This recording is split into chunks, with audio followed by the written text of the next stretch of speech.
ബാക്കി എല്ലാവർക്കും സൈരം. ബാക്കി എല്ലാവർക്കും സൈരം. ഓ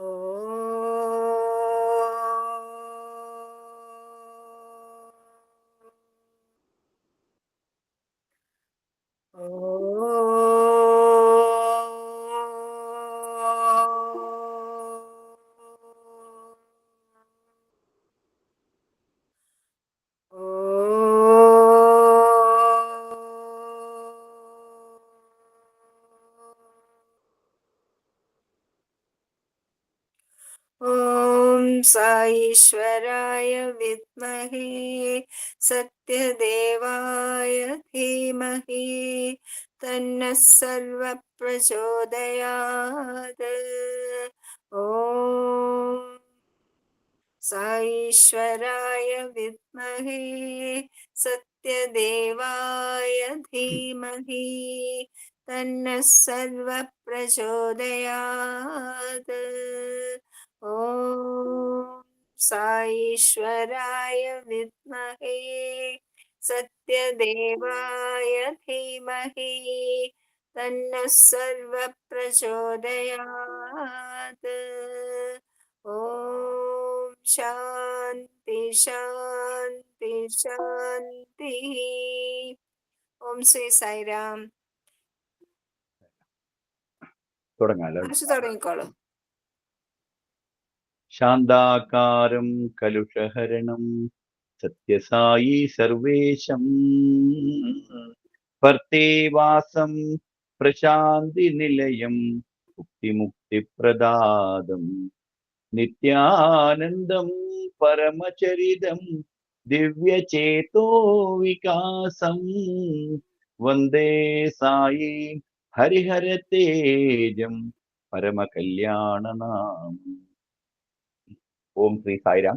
ഭഗവാന്റെ തൃപാദപത്മങ്ങളിൽ സാഷ്ടാംഗ പ്രണാമം. എൻ്റെ പേര് പ്രഭാകരൻ നായർ. ഞാൻ ഇപ്പോൾ പാലക്കാട് താമസിക്കുന്നു. സ്വന്തം നാട് കാഞ്ഞങ്ങാടാണ്. ഞാൻ ബേസിക്കലി എൻ എഞ്ചിനീയറാണ്. റിട്ടയർ ചെയ്തു. സെൻട്രൽ ഗവൺമെൻറ് ജോബിലായിരുന്നു. സത്യസായി സേവാ സംഘടനയിൽ കഴിഞ്ഞ 55 വർഷങ്ങളിലധികമായിട്ട് ഉണ്ട്. സംഘടനയുടെ എല്ലാ തലങ്ങളിലും വർക്ക് ചെയ്തിട്ടുണ്ട്. അവസാനം സംസ്ഥാന തലത്തിൽ വൈസ് പ്രസിഡന്റ് ആയിരുന്നു. ധാരാളം ബാലവികാസിൻ്റെ ഓൺലൈൻ ക്ലാസ്സുകളൊക്കെ എടുക്കുന്നു. ഇന്ന് ഈ അന്തർശൗച യജ്ഞത്തിലേക്ക് ക്ഷണിച്ചതിന് എല്ലാവരോടും നന്ദി പറയുന്നു. ആദ്യം തന്നെ ഇതിൻ്റെ ഘടനയനുസരിച്ച് സത്യസായി വാണിയുടെ ഭാഗം വായിക്കുന്നു.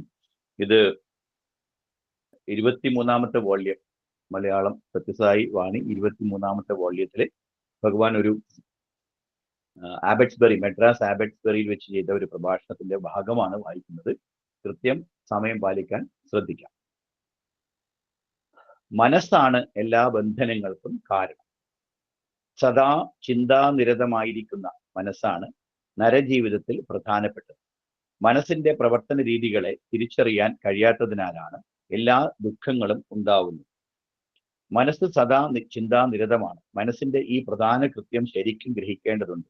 മനസ്സ് ഒരു ഭൗതിക വസ്തുവല്ല, അത് ശരീരവുമല്ല. ആത്മാവിന്റെ അന്വേഷണ തൃഷ്ണയുടെ ഒരു പ്രകടനമാണ് മനസ്സ്. മനുഷ്യന്റെ ബന്ധനം, അതായത് ബോണ്ടേജ്, ബന്ധനത്തിനും മോചനത്തിനും, ലിബറേഷനും തന്നെ മനസ്സാണ് പ്രധാന കാരണം. മനയേവ മനുഷ്യാണാം കാരണം ബന്ധമോക്ഷയോ.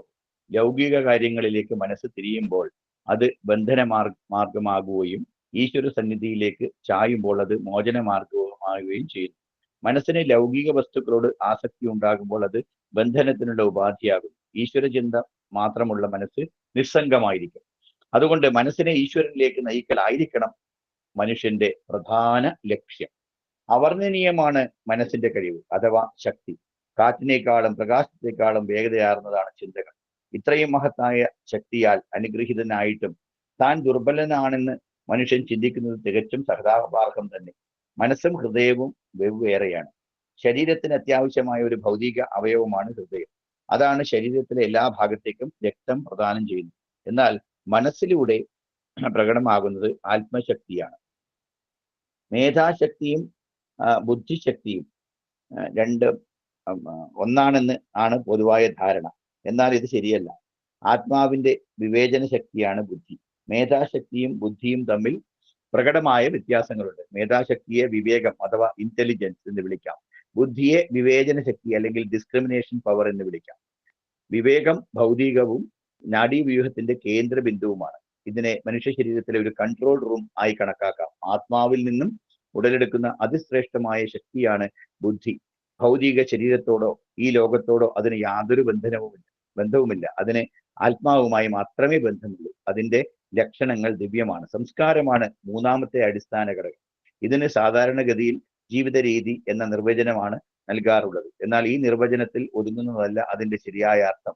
സമൂഹത്തിലെ നല്ല ആചാരങ്ങളെ ആചരിച്ചുകൊണ്ട് യുക്തിയിലും പാരമ്പര്യത്തിലും അധിഷ്ഠിതമായ ധർമാനുസാരിയായ പെരുമാറ്റമാണ് സംസ്കാരം കൊണ്ട് അർത്ഥമാക്കുന്നത്. ധർമ്മബോധമില്ലെങ്കിൽ മനുഷ്യജന്മം നിഷ്ഫലമാണ്. മനുഷ്യജന്മത്തിൽ ഏതെല്ലാമാണ് ക്ഷണികമായത്, ഏതെല്ലാമാണ് അനശ്വരമായത് എന്ന് അന്വേഷിച്ചറിയുന്നതായിരിക്കണം ധാർമ്മിക ബോധത്തിന്റെ അടിസ്ഥാനം. ഏതാണ് ആധ്യാത്മികം, ഏതാണ് അനാധ്യാത്മികം എന്ന് നിശ്ചയിക്കുന്നതിന് മനസ്സിനെയും ബുദ്ധിയെയും ഉപയോഗിക്കേണ്ടതാണ്. ഇത്തരം അന്വേഷണങ്ങളിലൂടെ അനശ്വരമായ യാഥാർത്ഥ്യത്തെക്കുറിച്ച് അറിവ് ലഭിച്ചാൽ മാത്രമേ വ്യക്തികളുടെ സ്വഭാവം സംസ്കാര നിരതമാവുകയുള്ളൂ. ഹനുമാനുമായി സൗഹൃദം സ്ഥാപിച്ചതിനു ശേഷം വിഭീഷണൻ ഒരിക്കൽ അദ്ദേഹത്തോട് ചോദിച്ചു, ഹനുമാൻ, ഒരു വാനരനാണെങ്കിലും ശ്രീരാമന്റെ അനുഗ്രഹം അങ്ങേക്ക് എന്നും ലഭിച്ചുകൊണ്ടിരിക്കുന്നു. അനർഗളമായി രാമനാമം ജപിച്ചുകൊണ്ടിരിക്കുന്ന എനിക്ക് എന്താണ് അദ്ദേഹത്തിന്റെ അനുഗ്രഹവർഷം ലഭിക്കാത്തത്? വിഭീഷണ, അങ്ങ് സദാ രാമനാമം ജപിക്കുന്നു എന്നത് സത്യം തന്നെ. പക്ഷേ ശ്രീരാമചന്ദ്ര പ്രഭുവിന് വേണ്ടി അങ്ങ് എന്ത് സേവനമാണ് താങ്കൾ ചെയ്യുന്നത്? രാമനാമം ജപിച്ചത് കൊണ്ട് മാത്രം അനുഗ്രഹം ലഭിച്ചു കൊള്ളണമെന്നില്ല. അങ്ങയുടെ സഹോദരൻ രാവണൻ സീതാദേവിയെ ലങ്കയിൽ കൊണ്ടുവന്നപ്പോൾ അവർക്ക് നിങ്ങൾ എന്ത് സഹായമാണ് ചെയ്തത്? ഭാഗികമായെങ്കിലും ശ്രീരാമചന്ദ്രന്റെ തീവ്ര ദുഃഖത്തെ ശമിപ്പിക്കാൻ താങ്കൾ എന്താണ് ചെയ്തത്? വെറുതെ രാമരാമ എന്നുച്ചരിച്ചത് കൊണ്ട് മാത്രം പ്രഭുവിന്റെ അനുഗ്രഹം ലഭിക്കുകയില്ലെന്ന് ഭക്തന്മാർ മനസ്സിലാക്കണം. രാമന്റെയോ കൃഷ്ണന്റെയോ അല്ലെങ്കിൽ ബാബയുടെയോ അനുശാസനങ്ങൾ നിങ്ങൾ എത്രമാത്രം പ്രാവർത്തികമാക്കുന്നുണ്ട്? ഭഗവത്ഗീതയിൽ പറയുന്ന കാര്യങ്ങൾ എത്രമാത്രം നിങ്ങൾ അനുസരിക്കുന്നുണ്ട്? ധർമ്മോപദേശങ്ങൾ പ്രാവർത്തികമാക്കാതെ വെറുതെ ദൈവനാമം ജപിച്ചുകൊണ്ട് മാത്രം യാതൊരു ഫലവും ഇല്ല.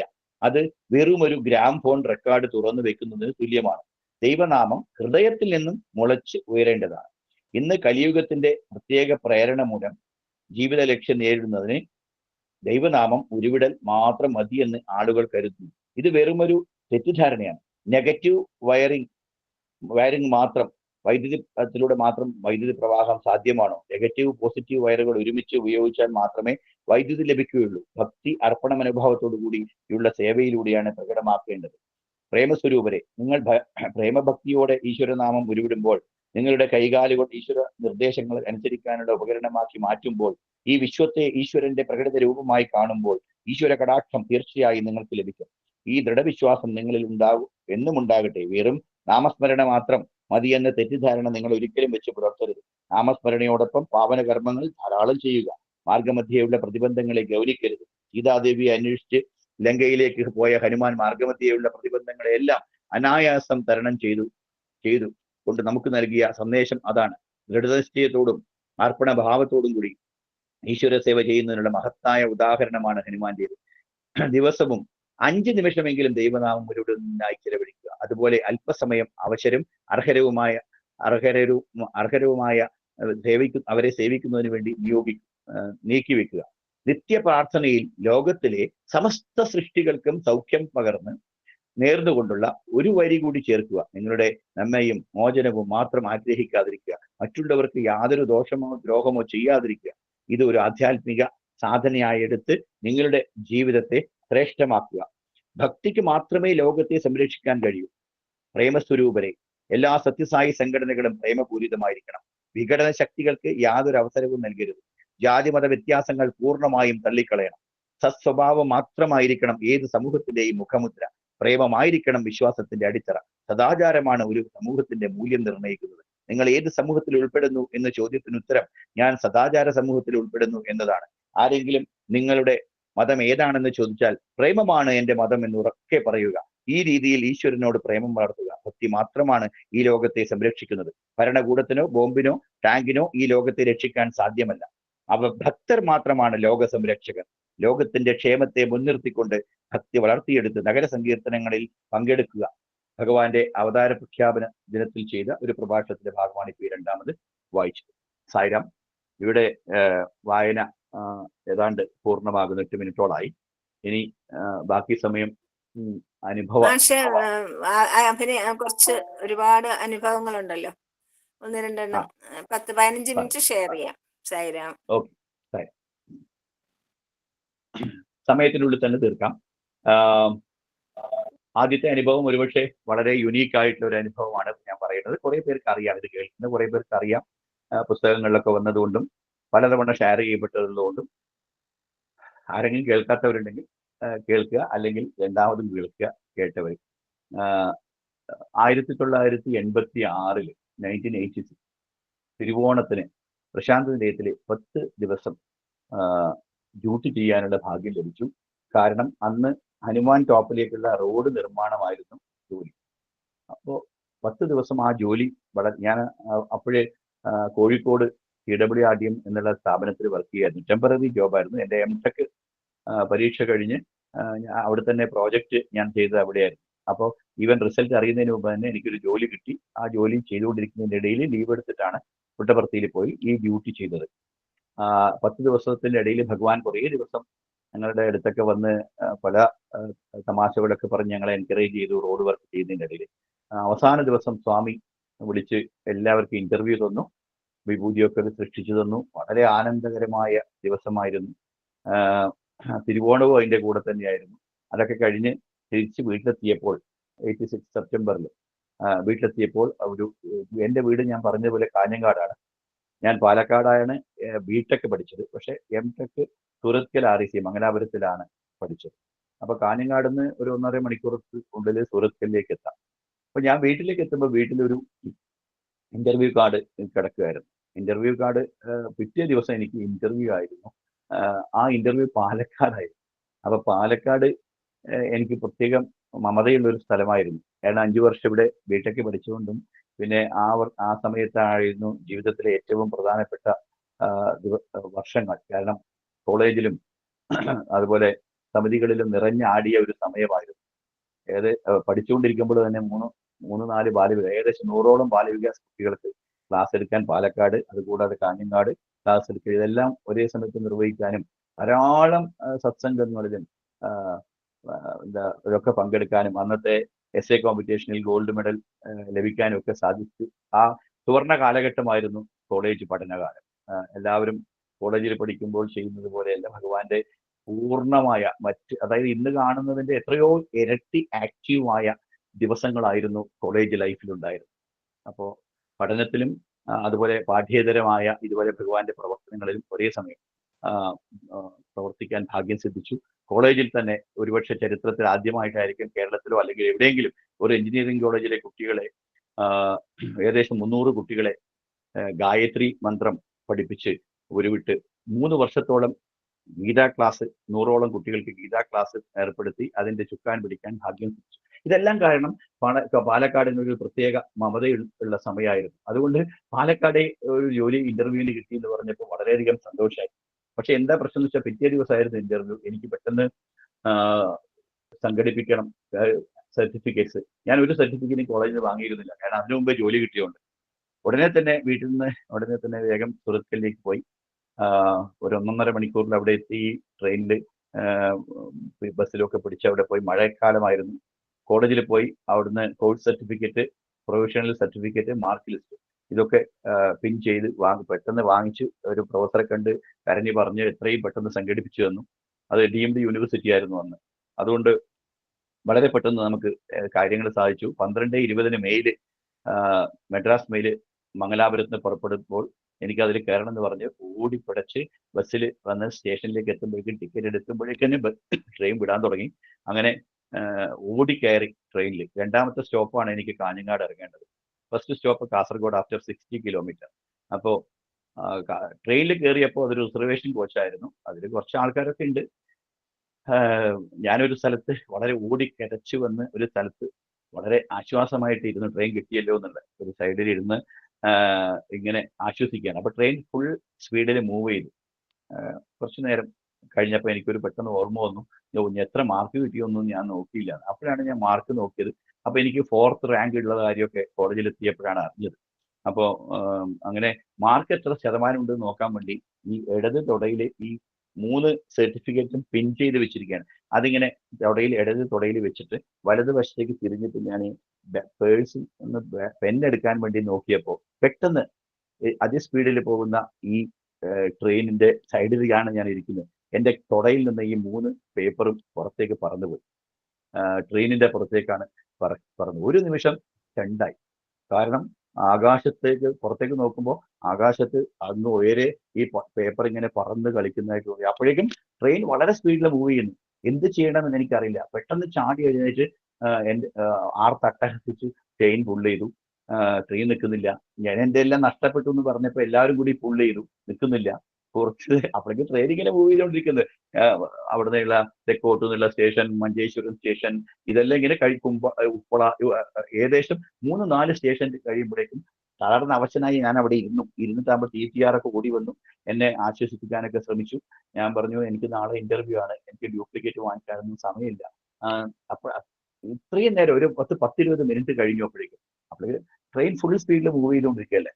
കരഞ്ഞ് കലങ്ങി വെങ്ങി പൊത്തിക്കൊണ്ട് കരയുന്ന സമയത്താണ് 15 മിനിറ്റ് നേരം ഞാൻ ഭഗവാനെ ഓർത്തില്ല എന്നുള്ളതാണ് ഏറ്റവും പ്രധാനപ്പെട്ട പോയിന്റ്. അതിൽ അന്ന് രാവിലെ തലേ ദിവസം ഭഗവാന്റെ ഇന്റർവ്യൂ കിട്ടി, വീട്ടിലെത്തി.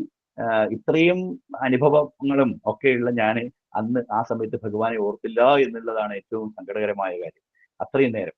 പക്ഷെ എൻ്റെ മോതിരത്തില്, കൈവിരലിലെ മോതിരത്തില് ഇങ്ങനെ കുനിഞ്ഞിരുന്ന് കരയുമ്പോൾ മോതിരത്തിൻ്റെ ഉള്ളിൽ ഭഗവാനെ കണ്ടപ്പോൾ പെട്ടെന്ന് കരഞ്ഞ് മനസ്സിൻ്റെ ഉള്ളിൽ തോന്നുകയാണ്, എൻ്റെ സ്വാമി ഇന്നലെ സ്വാമിയുടെ അടുത്ത് നിന്ന് ഇത്രയും സന്തോഷത്തോടെ വന്നിട്ട് ഇന്ന് രാവിലെ ഇപ്പൊ എനിക്ക് എൻ്റെ ജീവിതത്തിലെ ഏറ്റവും പ്രധാനപ്പെട്ട ഒരു സമയത്ത് എനിക്ക് ഈ അനുഭവമാണോ ഭഗവാനേന്ന് കരഞ്ഞ് ഹൃദയം പൊട്ടുമാർ ഇങ്ങനെ മനസ്സിലാട്ടോ ഞാനിങ്ങനെ കരഞ്ഞപ്പോ, യു വോണ്ട് ബിലീവ്, ഇത് ഭഗവാന്റെ ജീവിതത്തിൽ വേറെ ഒരാൾക്കും പറയാൻ സാധിക്കില്ല. സ്വപ്നം കാണുന്ന പോലെ എനിക്ക് ഇപ്പോഴും തോന്നും. ട്രെയിൻ ഫുൾ സ്പീഡിൽ പോകുന്ന ട്രെയിൻ സഡൻ സ്റ്റോപ്പ്. എപ്പോഴാണോ ഞാൻ ഭഗവാനെ അവിടെ പറയുന്നത് ആ സെക്കൻഡ് ട്രെയിൻ സഡൻ സ്റ്റോപ്പ്. അങ്ങനെ പെട്ടെന്ന് എനിക്ക് എന്തോ ഒരു ഉൾവിളി വന്ന പോലെ ട്രെയിനിൽ നിന്ന് ഞാൻ ചാടി ഇറങ്ങാൻ പോകുമ്പോൾ പിന്നെ TTR പറഞ്ഞു ഇറങ്ങും. എന്നിട്ട് എൻ്റെ കുടയൊന്നും എടുത്ത് തന്നില്ല എനിക്ക്. എൻ്റെ ഒരു ബാഗ് മാത്രം, ചെരുപ്പും ബാഗും പുറത്തേക്ക് എറിഞ്ഞു തന്നു. അപ്പൊ അതേ സ്പീഡിൽ ട്രെയിൻ പോയി. ഞാനൊരു കാട്ടിൽ വന്ന് നിൽക്കുകയാണ്. ഇങ്ങനെ നടന്ന് പോവാണ്. കരഞ്ഞോണ്ട്. എവിടെയെന്ന് അറിയില്ല, ഏത് സ്ഥലമാണെന്ന് അറിയില്ല. ഒരു കാടും പ്രദേശം. കുറേ ദൂരം ഇങ്ങനെ നടന്നപ്പോ ആ മഴയുണ്ട്, ചെറിയ മഴ. ഒരു വയസ്സായ ഒരാള്, ഒരു മുസ്ലിം വൃദ്ധനും വേറൊരാളും സംസാരിച്ചുകൊണ്ട് നിൽക്കുകയായിരുന്നു. ഞാൻ ഇങ്ങനെ കരയുന്നത് കണ്ടിട്ട് അദ്ദേഹം ചോദിച്ചു, എന്താ മോനെ കരയുന്നത്? ഞാൻ പറഞ്ഞു, എൻ്റെ എല്ലാം പോയി, എൻ്റെ സർട്ടിഫിക്കറ്റ് പോയി. അയാൾ പറഞ്ഞു, ഞാൻ ഇവിടെ മൈക്ക് കിട്ടി അനൗൺസ് ചെയ്യാൻ മോന് കിട്ടും. ഞാൻ പറഞ്ഞു, ഇവിടെ അല്ല സാറേ, ഞാൻ അരമണിക്കൂറായി ട്രെയിനിലാണ് ഞാൻ വന്നത്. എവിടെയോ ആണ് പറഞ്ഞത്, എനിക്ക് എവിടെയാണെന്നേ അറിയില്ല. ട്രെയിനിൽ വരുമ്പോൾ നമുക്ക് സ്ഥലങ്ങളൊന്നും മനസ്സിലാവില്ലോ. ആകാശത്തേക്ക് പറന്നു വരുന്നത് മാത്രമേ ഞാൻ കണ്ടുള്ളൂ. എൻ്റെ എല്ലാം പോയി എന്ന് പറഞ്ഞ് കരയുമ്പോൾ അദ്ദേഹം പറഞ്ഞു, നീ പേടിക്കേണ്ട മോനെ, വാ, അള്ളാ നിന്റെ കൂടെയുണ്ട്. ഇതാണ് ആദ്യം പറഞ്ഞത്, അള്ളാ നിന്റെ കൂടെയുണ്ട്. എൻ്റെ കൈ പിടിച്ച് മറ്റേ വർത്തമാനം പറഞ്ഞ ആളെ മാറ്റിയിട്ട് എൻ്റെ കുടയിൽ നിർത്തിയിട്ട് ഞങ്ങൾ 1 കിലോമീറ്ററോളം നടന്നു. അദ്ദേഹം എവിടേക്കാ പോകുന്നത് എനിക്കറിയില്ല. അദ്ദേഹം ഒരു വീട്ടിൽ പോയിട്ട്, ഒരു ടാക്സി ഡ്രൈവറുടെ വീടായിരുന്നു, ആ ഉറങ്ങുന്ന അയാളെ വിളിച്ചോണത്തിട്ട് പറഞ്ഞു ടാക്സി എടുക്കുന്നു. ഞാൻ പറഞ്ഞു, ഞാൻ ട്രെയിനിലാണ് വന്നത്, നീ ഒന്നും മിണ്ടണ്ട, നീ എൻ്റെ കൂടെ വാന്ന്. അങ്ങനെ ടാക്സിയിൽ ഞങ്ങൾ 35 കിലോമീറ്റർ മംഗലാപുരം സൈഡിലേക്ക് പോയി. അപ്പോൾ നേത്രാവതി റിവർ ബ്രിഡ്ജിന്റെ തെക്ക് ഭാഗത്ത് അവിടെ നിർത്തിയിട്ട് ഇവർ പെട്ടെന്ന് ഡ്രൈവറോട് എന്തോ ഇയാൾ പറയുന്നുണ്ട്. ഞാൻ കാറിൽ നിന്ന് ഇറങ്ങുമ്പോഴേക്ക് ഇവർ കാറിൽ നിന്ന് ഇറങ്ങിയിട്ട് ആ കുഴിയിലേക്ക്, അതായത് റോഡ് സൈഡിലുള്ള അവിടെ ഒരു ബാക്ക് വാട്ടറാണ്, ഏകദേശം 1 കിലോമീറ്ററിനുണ്ട് ആ ബാക്ക് വാട്ടർ. അത് കഴിഞ്ഞ് അഴിമുഖം, അത് കഴിഞ്ഞ് ആ അഴിമുഖത്തിന് മുമ്പായിട്ട് റെയിൽ ബ്രിഡ്ജ്, അത് കഴിഞ്ഞ് അഴിമുഖമാണ്. അപ്പോൾ അത് കാണാൻ എല്ലാവർക്കും അറിയാം, നിങ്ങൾക്ക് കാഞ്ഞങ്ങാടുകാർക്കൊക്കെ പ്രത്യേകിച്ച് അറിയാം, ആ മംഗലാപുരം പോയവർക്ക് എല്ലാവർക്കും കാണാവുന്നതാണ്. അങ്ങനെ ആ ബാക്ക് വാട്ടറിൽ ഇത്രത്തോളം ചളി വെള്ളത്തിൽ നടന്നു ഇവരൊക്കെ. എനിക്ക് മാനസികമായിട്ടും ശാരീരികമായിട്ടും അവശനായതുകൊണ്ട് ഞാൻ വളരെ പിന്നിലായിരുന്നു. കുറേ ദൂരം നടന്ന് റെയിൽവേ ബ്രിഡ്ജ് കഴിഞ്ഞു അപ്പുറത്ത് പോയി. എപ്പോഴൊക്കെ ഞാൻ നടത്തം നിർത്തുന്ന പോലെയായി, തളർന്ന അവസ്ഥ. മാനസികമായി പോയാൽ പിന്നെ പോയില്ലേ. അപ്പോ പെട്ടെന്ന് കുറേ ദൂരം നോക്കുമ്പോൾ ഇദ്ദേഹം ഓടുന്നുണ്ട്, ഈ വയസ്സായ ആൾ. ആ ഡ്രൈവറോട് എന്തോ ചെവിയിൽ പറയുന്നത്, അയാൾ ഓടുന്നുണ്ട്. അയാൾ ഓടിപ്പോയി ദൂരെ പോയിട്ട് എനിക്കിങ്ങനെ ദൂരത്ത് കാണാം ഒരു വലിയ കുളം പോലെ അതിന്റെ തുമ്പച്ചെടികൾ നിൽക്കുന്നുണ്ടായിരുന്നു. ഇയാൾ കുനിഞ്ഞു നിന്നിട്ട് അതിൻ്റെ ഉള്ളിൽ നിന്ന് ഞാൻ അടുത്തെത്തുമ്പോഴേക്കും പേപ്പർ പുറത്തെടുക്കുകയാണ്. ഈ വയസ്സായ ആളുടെ അടുത്ത് കൊടുത്തു. അയാൾ എൻ്റെ അടുത്ത് പറഞ്ഞു, ഇതാണോ മോന്റെ സർട്ടിഫിക്കറ്റ് എന്ന് ചോദിച്ചു. നിങ്ങൾ പറഞ്ഞാൽ വിശ്വസിക്കില്ല, 3 സർട്ടിഫിക്കറ്റും പിൻ ചെയ്തത് അതുപോലെ മഴ നനയാതെ ഇത്രയും ഉയരത്തിൽ പറന്ന ആ സർട്ടിഫിക്കറ്റ് അവിടെ ഉണ്ടായിരുന്നു. എൻ്റെ കയ്യിൽ തന്നു. ഞാൻ സാഷ്ടാംഗം നമസ്കരിച്ചു രണ്ടാളെ. ഞാൻ ചുരുക്കി പറയാണ്. കുറെ അത് കഴിഞ്ഞ് എൻ്റെ കയ്യിൽ എന്തുണ്ടെങ്കിൽ ഞാൻ അവർക്ക് കൊടുക്കുമായിരുന്നു. 5 പൈസ അവർ വാങ്ങിച്ചില്ല. എന്നെ പുറത്തേക്ക് കൊണ്ടുവന്ന് ചളിയൊക്കെ മാറ്റിയിട്ട് കഴുകി ഇപ്പുറത്ത് ഉപ്പള ബസ് സ്റ്റാൻഡിൽ കൊണ്ടുപോയി വിട്ട് വീട്ടിലേക്ക് റെയിൽവേ ഞാൻ എങ്ങനെ എത്തി വീട്ടിലെത്തുമ്പോഴേക്കും എല്ലാവരും പരിഭ്രമരായിരുന്നു. കാരണം ഞാൻ ട്രെയിനിന് വന്നില്ലല്ലോ. അപ്പോൾ ബസ്സിലൊക്കെ പോയിട്ട് അവിടെ എത്തുമ്പോഴേക്കും, കാരണം എനിക്ക് ഇന്റർവ്യൂവിന് പോവല്ലേ, എനിക്ക് എങ്ങനെയെങ്കിലും എൻ്റെ സ്വാമിയെ എത്രയും പെട്ടെന്ന് കാണണമെന്നുള്ള ആഗ്രഹം. പുട്ടപർത്തി പോകാൻ സമയമില്ലാത്തതുകൊണ്ട് ഞാൻ ഗുരുവായൂരപ്പനെ കാണാൻ തീർച്ചയായും, ഗുരുവായൂരപ്പന് സ്വാമി ഒന്നാണല്ലോ. അപ്പോൾ തന്നെ ബസ് പിടിച്ച് പല ബസ്സുകളൊക്കെ പിടിച്ച് ഗുരുവായൂർ വന്ന് രാത്രിയിൽ ഗുരുവായൂരെത്തി. ഗുരുവായൂർ ചെറിയൊരു റൂം എടുത്ത് അവിടെ കുളിച്ച് വാഗച്ചാർത്ത് തൊഴുത് അന്ന് രാവിലെ 4 മണിക്ക് അവിടുന്ന് ബസ് കയറി പാലക്കാട് വന്ന് ഇന്റർവ്യൂ അറ്റൻഡ് ചെയ്തു. ഇന്റർവ്യൂ അറ്റൻഡ് ചെയ്തപ്പോൾ 18 പേര് ഇന്റർവ്യൂവിലായിരുന്നു. ആ ഇന്റർവ്യൂവിൽ പിന്നെ ക്വാളിഫൈഡ് ആയിട്ട് ഈ ഹൈഡ്രോളിക്സ് എംടെക് ഹൈഡ്രോളിക്സ് ഉള്ള ഒരേ ഒരു കാൻഡിഡേറ്റും എക്സ്പീരിയൻസ് ഇതേ ഫീൽഡിലുള്ള എക്സ്പീരിയൻസ് ഉള്ളതും ഞാൻ തന്നെയായിരുന്നു. സെലക്ഷൻ കിട്ടുമോ എന്ന് അറിയില്ല. നന്നായി ഇന്റർവ്യൂ ഒക്കെ ചെയ്തു തിരിച്ച് നാട്ടിലേക്ക് വന്നു. അപ്പോഴേക്കും എൻ്റെ മുത്തച്ഛൻ മരിച്ചു, അമ്മയുടെ അച്ഛൻ മരിച്ചു. അപ്പൊ പിന്നെ അതിന്റെ ക്രിയകളിലായി. അതിന്റെ ഇടയിൽ ആ ക്രിയകൾ നടന്നുകൊണ്ടിരിക്കുന്നതിന്റെ ഇടയിൽ എനിക്ക് പെട്ടെന്ന് ഒരു ടെലിഗ്രാം വന്നു, you are selected for the post എന്ന് പറഞ്ഞു. അങ്ങനെയാണ് പാലക്കാടേക്ക് തിരിച്ചു വന്നു. അതിന്റെ ഇടയിൽ ആ ഇന്റർവ്യൂ കാർഡ് കിട്ടാൻ അപ്പോയിന്റ്മെന്റ് ഓർഡർ കിട്ടാനൊക്കെ കുറച്ച് അത്ഭുതങ്ങളൊക്കെ നടന്നു. എന്തായാലും ഭഗവാൻ ആ ജോലി തന്നു. ആ ജോലിയിലാണ് 36 വർഷം ജോലി ചെയ്തത് പാലക്കാട്. അതിന്റെ ഇടയിലാണ് പാലക്കാട് ജില്ലയിലെ എല്ലാ മാറ്റങ്ങളും സായി സംഘടനകളിലും സായി സംഘടനയെ ഊർജിതപ്പെടുത്താനും ഒരുപക്ഷെ ഭഗവാന്റെ നിയോഗമായിരിക്കും. ഇവിടെ 4 or 5 സമിതി മാത്രം ഉണ്ടായിരിക്കുന്നിടത്ത് 15 സമിതികളോളം ഉണ്ടാക്കാനും ആയിരക്കണക്കിന് ഭക്തന്മാരെ ഭഗവാന്റെ അനുഗ്രഹം കൊണ്ട് പ്രവർത്തനങ്ങൾ കൊണ്ട് നിരതമാക്കാനും ബാലവികാസ് 2500-ലേറെ ബാലവികാസ് വിദ്യാർത്ഥികൾ ഒരു ജില്ലയിൽ ഉണ്ടാക്കാനും ഒക്കെ സാധിച്ച ഒരു കാലഘട്ടം. അതിനൊക്കെ ഭഗവാൻ എന്നെ ഒരു ഉപകരണമാക്കുകയായിരുന്നു എന്നെനിക്ക് തോന്നി. കാരണം അതിന്റെ ഇടയിൽ എനിക്ക് അമേരിക്കയിലും ഇംഗ്ലണ്ടിലും ദുബായിലും ധാരാളം ജോലികൾ, വളരെ വലിയ വലിയ വലിയ ശമ്പളമുള്ള ജോലികൾ കിട്ടി. ഒന്നും പോയില്ല. കാരണം എനിക്ക് സ്വാമി തന്ന ഈ ജോലി വിട്ടിട്ട് ഇനി ഒരു സ്ഥലത്തേക്ക് പോവില്ല. അതുകൊണ്ട് ഈ സ്ഥാപനം ഏഷ്യയിലെ തന്നെ ഏറ്റവും പ്രമുഖമായ റിസർച്ച് സ്ഥാപനം സീറോന്ന്, അതായത് സ്ക്രാച്ചിൽ നിന്ന് ഉണ്ടാക്കി പാഠമായി മാത്രമായിരുന്നു. അവിടുന്ന് ആ ബിൽഡിങ് അവിടെയുള്ള 100 കണക്കിന് ബിൽഡിങ്ങുകൾ ഉണ്ടാക്കാനും അത് മുഴുവൻ അതിനുള്ള ചാർജ് വഹിക്കാനും അവസാനം വരെ അതിൽ ഇരിക്കാനും ഒരു ഡെപ്യൂട്ടി ഡയറക്ടറായിട്ട് അതിന്റെ ചീഫ് എഞ്ചിനീയറും ഡെപ്യൂട്ടി ഡയറക്ടറും ഒക്കെ ആയിട്ട് വിരമിക്കാനൊക്കെ ഭഗവാൻ എനിക്ക് അനുഗ്രഹം തന്നു. കൃപാ കടാക്ഷം. അതിന്റെ ഇടയിൽ ഭഗവാൻ 100 കണക്കിന് അത്ഭുതങ്ങൾ നടന്നു. 15ഓളം ആക്സിഡൻസ് എന്ന് ഭഗവാൻ എന്നെ സംരക്ഷിച്ചു. ഏറ്റവും മേജറായിട്ട് ഒരു ആക്സിഡന്റ് ഈ പിന്നെ ഓഫീസിൽ വെച്ച് തന്നെ ഞാൻ വളരെയധികം സിൻസിയർ ഹോണസ്റ്റ് ഒക്കെ ആയതുകൊണ്ട് ബിൽഡിങ്ങിന്റെ മുകളിൽ കയറിയിട്ട് റീഡിംഗ് ഒക്കെ എടുക്കാൻ പോയി. കയറിയ സമയത്ത് വളരെ ഉയരത്തുനിന്ന് 10-65 അടി ഉയരത്തുനിന്ന് ഒരു തവണ കരിങ്കല്ലുകളും കമ്പികളൊക്കെ പാകിയ സ്ഥലത്തേക്ക് ആസ്ബസ്റ്റോസ് പൊട്ടിയിട്ട് വളരെ ഉയരത്തുനിന്ന് ഞാൻ വീണു. ബോധമില്ലാതെ 4-5 മണിക്കൂർ. പലരും എന്നെ എവിടെയോ വീണ സ്ഥലത്തല്ല, പലരും എന്നെ എവിടെയോ കിടത്തിയത് പോലെയൊക്കെയാണ് കണ്ടത്. പലരും ആയിരക്കണക്കിന് ആൾക്കാർ തടിച്ചുകൂടി. കാരണം ഞാൻ അവിടുത്തെ യൂണിയന്റെ സെക്രട്ടറിയും ധാരാളം പ്രവർത്തനങ്ങൾ ചെയ്യുന്ന ഒരു വ്യക്തി ആയതുകൊണ്ട് ചുറ്റുപാടുമുള്ള ഇൻഡസ്ട്രീസിനൊക്കെ 100 കണക്കിന് ആൾ വന്നു. 5 ഹോസ്പിറ്റലിലേക്ക് മാറിപ്പോയി. അവസാനം ഇവിടുത്തെ എന്നെ പരിചയമുള്ളൊരു ഓർത്തോപീഡീഷ്യൻ അഡ്മിറ്റ് ചെയ്തു. പക്ഷെ ഒന്നും പറയാൻ പറ്റില്ല, കോമയിലാവും, ഒന്നും ചെയ്യാൻ പറ്റില്ല, നട്ടല് പോയി തകർന്നു ഒക്കെ പറഞ്ഞു. 8ഓളം റിബ്സ് ഫ്രാക്ചറായി, നട്ടലിന് കാര്യമായ തകരാറ് പറ്റി. അതിന്റെ ഇടയിൽ എൻ്റെ അമ്മയും അച്ഛനും പുട്ടപർത്തിക്ക് പോവുകയായി വേണ്ടി പ്ലാൻ ചെയ്തിരിക്കുകയായിരുന്നു. 89 ജനുവരി 12-ാം തീയതി 89. അങ്ങനെ അവർ ഡ്യൂട്ടിക്ക് പോകാനിരിക്കരുത്. പക്ഷെ അവർ നേരെ പാലക്കാടേക്ക് വന്നു. ഇവരെ അറിഞ്ഞ് സത്യസായി സംഘടനയിലെ എല്ലാ പ്രവർത്തകരും ആശുപത്രിയിൽ വന്ന് അവിടെ ആശുപത്രി ഭജനമുറിയായി മാറി. അങ്ങനെ 2-3 ദിവസങ്ങൾ അവിടെ കണ്ടിന്യൂസ് ആയിട്ട് ഭജനയൊക്കെ നടത്തി. 4-ാമത്തെ ദിവസം ഞാൻ എഴുന്നേൽക്കുമ്പോൾ പെട്ടെന്ന് ഒന്നും അനങ്ങാൻ പറ്റില്ല എന്ന് പറഞ്ഞ് ഞാൻ കിടക്കിൽ എഴുന്നേറ്റ് കാണുമ്പോൾ ഡോക്ടർ എന്നെ ആംബുലൻസിൽ വേഗം കോഴിക്കോട് മെഡിക്കൽ കോളേജിൽ കൊണ്ടുപോകാൻ പറഞ്ഞു. അവിടെ എത്തിയിട്ട് എടുത്ത എക്സ്റേയിലൊന്നും എനിക്ക് ഒരു ഫ്രാക്ചറും കാണാനില്ല. 8ഓളം ഫ്രാക്ചർ ഉണ്ടായത് ഒന്നും ഉണ്ടായില്ല. പിന്നെ 2-3 മാസം ഒരു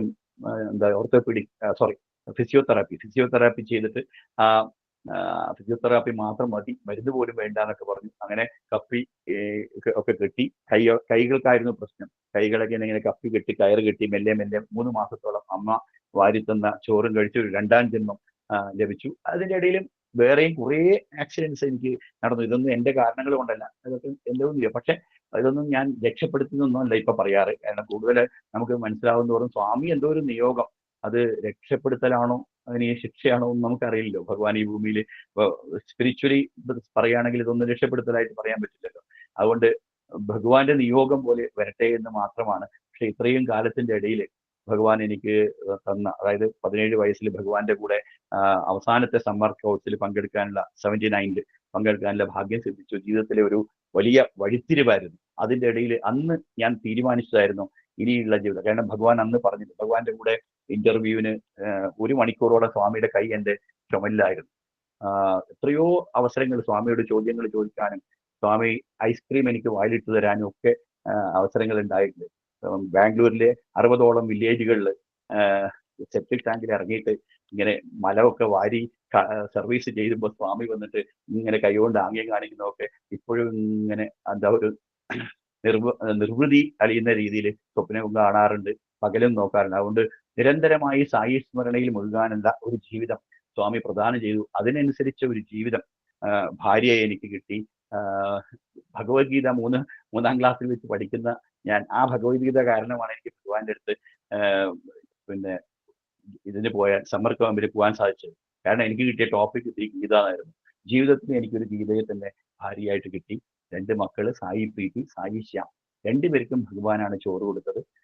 2 മോൾക്ക് എനിക്ക് സ്വാമി വിഭൂതിയൊക്കെ സൃഷ്ടിച്ച തലയിലൊക്കെ ഇടുകൊടുത്തു. മോനും അതേപോലെ സ്വാമി അന്നപ്രാശം ചെയ്തു. അവർ 2 പേരും വളരെ നന്നായിരിക്കുന്നു. ഭഗവാൻ അനുഗ്രഹം കൊണ്ട് 2 പേരും ബാലവികാസ് ഫസ്റ്റ് റാങ്ക് ഹോൾഡർ ആയിരുന്നു കേരളത്തിൽ. അപ്പോൾ മോൾക്ക് 5 വർഷം സ്വാമിയുടെ കോളേജിൽ പഠിക്കാനുള്ള അവസരം കിട്ടി. മോൻ വളരെ നന്നായ നല്ല രീതിയിൽ, മരുമകളും ഇപ്പോൾ സായി ഡിവോട്ടി പോലെ ഭജനയൊക്കെ പാടാൻ പഠിക്കൊണ്ടിരിക്കുന്നു. നല്ല ജീവിതം. മോനാണ്, മരുമകനാണ് പാലക്കാട് ജില്ലയിലെ ഡിസ്ട്രിക്ട് പ്രസിഡന്റ്. ഇതിൽ പരം സൗഭാഗ്യം ഒരു ജീവിതത്തിൽ എന്ത് വേണം. അതുപോലെ എൻ്റെ ജീവിതത്തിലെ എല്ലാ മാർഗനിർദ്ദേശങ്ങളും എനിക്ക് തന്നത് എൻ്റെ അമ്മയും അച്ഛനുമായിരുന്നു. ഇത്രയും നല്ലൊരു അമ്മയ്ക്കും അച്ഛനും ജനിക്കാൻ സാധിച്ചത് കോടി ജന്മങ്ങളുടെ പുണ്യം കൊണ്ട് മാത്രമാണ്. അല്ലെങ്കിൽ ഇങ്ങനെ കിട്ടില്ല. എൻ്റെ അച്ഛൻ 3 മണിക്ക് എഴുന്നേറ്റ് ചെയ്ത വർഷങ്ങളോളം, 19 വർഷങ്ങളോളം ഞാൻ കണ്ടുകൊണ്ടിരിക്കുകയായിരുന്നു. ആ തപസ് അത് തന്നെയാണ് ഇതിനൊക്കെ കാരണം. എൻ്റെ അമ്മയുടെ നിഷ്കളങ്ക ഭാവം, അമ്മമ്മയുടെ പുണ്യം, ഇങ്ങനെ പറഞ്ഞു കഴിഞ്ഞാൽ ഒരു ജനറേഷൻ തന്നെ ഭഗവാൻ അനുഗ്രഹിച്ച ഒരു കുടുംബത്തിൽ വന്ന് പിറക്കാൻ സാധിച്ച ഏതോ ജന്മത്തിൽ ചെയ്ത പുണ്യങ്ങളെ കൊണ്ട് കിട്ടിയ ഒരു സൗഭാഗ്യമാണ്. അതുകൊണ്ട് സത്യസായി സംഘടനയിലും എവിടെയും ഇനി ടിൽ ദ ലാസ്റ്റ് ബ്രത്ത് ഈ ഭഗവാന്റെ പാദങ്ങളും ഒക്കെ പിടിച്ചുകൊണ്ട് മരണം വരെയും തിരുനാമം മമ ജീവൻ കാക്കണേ ഭഗവാനേ എന്ന് പറഞ്ഞുകൊണ്ട് ഈ അനുഭവ വിവരണം ഇവിടെ അവസാനിപ്പിക്കുന്നു. ഒരു ഭജന പാടി നിർത്താം. 2 മിനിറ്റ് സമയം. ഇനിയും വരും. നമ്മള് പിന്നെ സ്വാമിയുടെ അടുത്ത ജന്മദിനം വരെ, 100ാമത്തെ ജന്മദിനം വരെ കൊണ്ടുപോവുകയാണ്. അപ്പൊ എല്ലാവർക്കും റിപ്പീറ്റ് ചെയ്ത് അവനവന്റെ അനുഭവങ്ങൾ പങ്കുവയ്ക്കാനുള്ള അവസരങ്ങൾ വരുന്നുണ്ട്. Sai Ram, thank you so much. ഇപ്പൊ ഭജന പാടാറായോ അല്ല വീഡിയോ ഉണ്ടോ? എന്താണ്?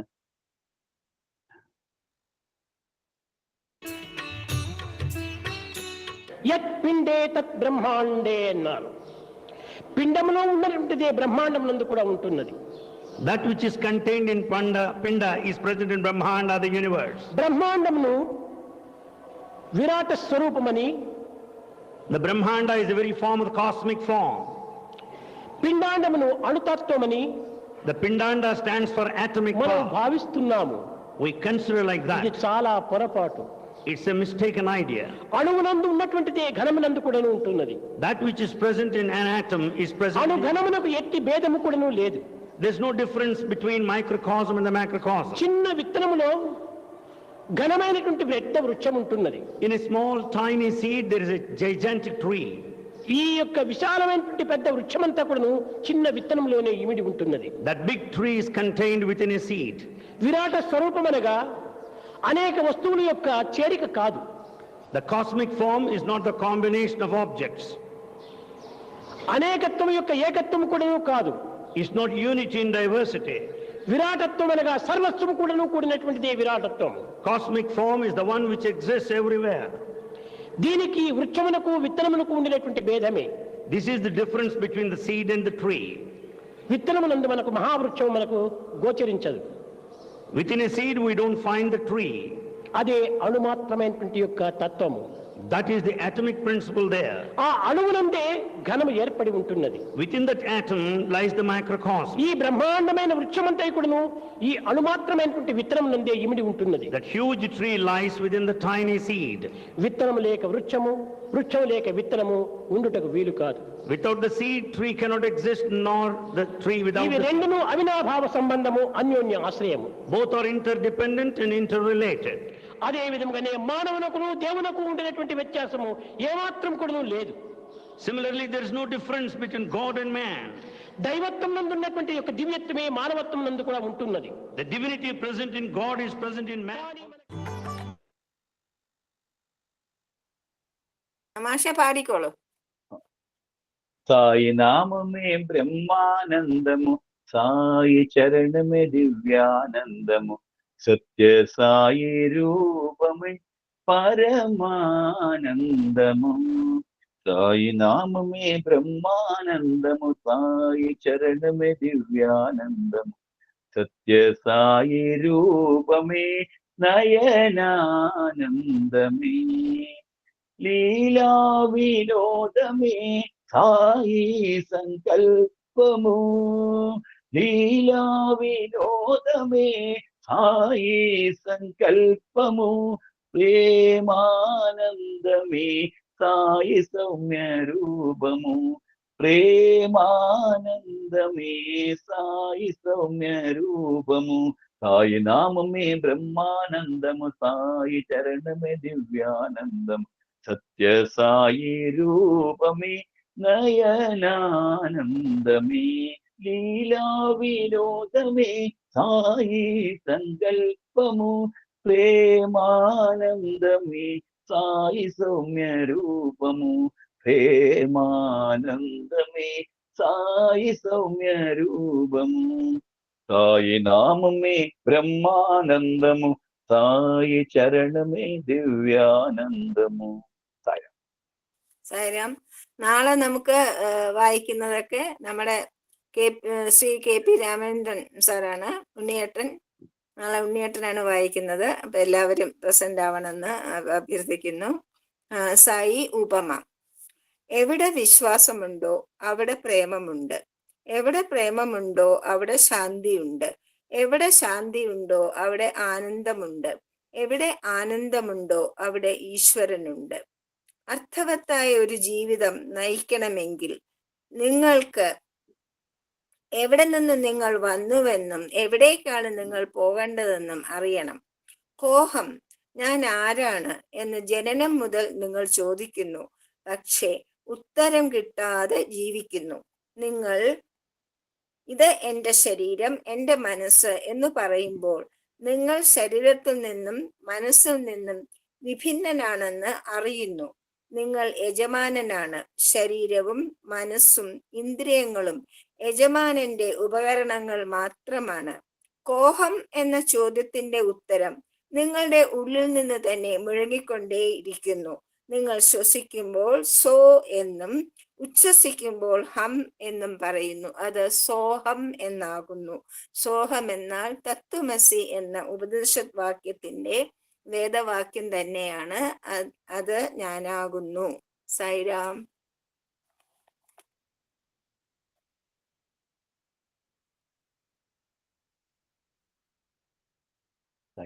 സമസ്തലോകാ സുഖിനോ ഭവന്തു, സമസ്തലോകാ സുഖിനോ ഭവന്തു, സമസ്തലോകാ സുഖിനോ ഭവന്തു.